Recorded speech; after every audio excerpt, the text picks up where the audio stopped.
রাধে রাধে। আজ শ্রী শ্রী জয়া একাদশী ব্রত।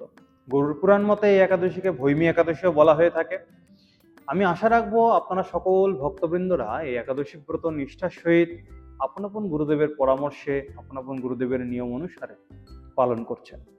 আমাদের শাস্ত্র বলেন এই একাদশী সর্বফলদায়িনী, সর্ববাধা থেকে উদ্ধারকারী, সর্ব পাপ বিনাশকারিণী এবং বলছেন সর্বফলদাত্রী, সর্বফলদায়িনী। সমস্ত রকম বাসনা অবশ্যই পূর্ণ করবেন। কিভাবে?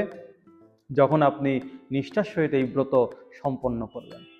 এই জন্য শ্রী শ্রী রাধা গোবিন্দের চরণে, শ্রী শ্রী রাধা গোবিন্দের কৃপায় এবং গুরু কৃপায় যাতে আমরা এই ব্রত সুন্দর মতো পালন করে উঠতে পারি, নিষ্ঠার সহিত পালন করতে পারি, সুন্দর মতো এই ব্রত উদযাপন করতে পারি, তার জন্য রাধা গোবিন্দের চরণে এবং গুরুচরণে এই প্রার্থনাই নিবেদন করে থাকি। রাধে রাধে।